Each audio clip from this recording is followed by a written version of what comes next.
शेतकरी मित्रांनो, 12 फेब्रुवारी 2024 आणि सोमवार दिवस आहे आजचा। गहूच्या शेतात मी आलेलो आहे इकडे आणि शेतकऱ्याची अशी कंप्लेंट आहे छोटीशी की सर माझ्या शेतावर व्हिजिट करा, माझा गहू जो आहे वाढलेला नाही। आता जस्ट मी शेतात त्यांच्या सोबत आलेलो आहे मित्रांनो। गहूची खरंच वाढ नाही आहे, याची जी वाढ व्हायला पाहिजे होती ती नाही आहे। आणि त्याच्यानंतर एक गोष्ट पाहिली मित्रांनो, मी हे जी ब्रँच आहे समजून घ्या, हा जो ओढत आहे मी आतमधला तना ओढत आहे तो एकदम तो पचपच झालेला आहे मित्रांनो, असा सड झालेला आहे। पहा मित्रांनो, हा इथे म्हणजे तो सडल्यासारखा पचपच झालेला आहे। बहुतेक पाण्याची शिफ्ट जी आहे ती जास्त लावण्यात आलेली आहे। तर पाण्याच्या शिफ्टकडे थोडं लक्ष द्या मित्रांनो। त्याच्या असं नाही आहे की वाढ नाही आहे तर त्याचा एक उपाय आहे की पाणीच द्या आणि युरिया द्या, असं काही नाही आहे। आणि 3-4 दिवसापासून ढगाळ वातावरण सुद्धा सुरू आहे, कुठे कुठे गारपीट झालेली आहे। आपला टॉपिक आहे गहू का बरं नाही वाढलेला आहे, 45 दिवसाचा झालेला आहे सध्या। तर याच्यावर काय करायचं आहे, तर त्याच्यासाठी मी हा व्हिडिओ सध्या तयार करत आहे। तर सगळ्यात पहिले शेतकरी मित्रांनो, आपल्याला इथे स्पुरसची खूप आवश्यकता आहे, फॉस्फरसची आवश्यकता आहे। मग याच्याकरिता आपण काय घेऊ, तर 1261 घ्या मित्रांनो तुम्ही।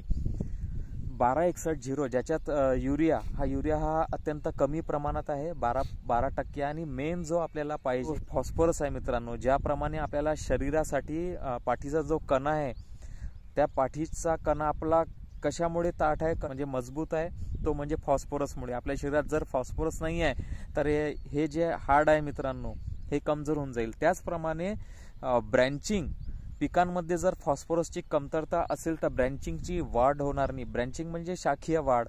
आता शाखीय वाढ पाहिजे तुम्हाला, फुटवा वगैरे पाहिजे चांगला भरपूर, तर 1261 हा बेस्ट आहे मित्रांनो। 1261 हा तुम्ही घ्या। आणि त्याच्यानंतर शेतकरी मित्रांनो तुम्ही काय घ्या, तर इफ्को कंपनीचं सागरिका घ्या मित्रांनो। इफ्को कंपनीचं सागरिका घ्या, 15 लिटर पंपाला घ्या तुम्ही 30 ml, किंवा PI कंपनीचा बायोविटा एक्स घ्या, ते 30 ml घ्या मित्रांनो। आणि आपलं 1261 घ्या, 15 लिटर पंपाला 70 ग्रॅम, परफेक्ट आहे मित्रांनो हे वाढीसाठी हे कॉम्बिनेशन। आणि याचसोबत जर कांदा पीक सुद्धा असंच असेल तर कांद्यासाठी सुद्धा तुम्ही हाच उपाय करा, एकदम बेस्ट आहे मित्रांनो। जास्त खर्च करू नका, 100% तुम्हाला रिझल्ट मिळेल।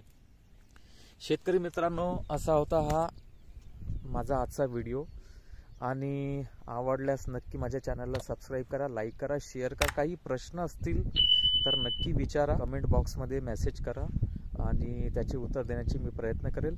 तोपर्यंत जय जवान जय किसान।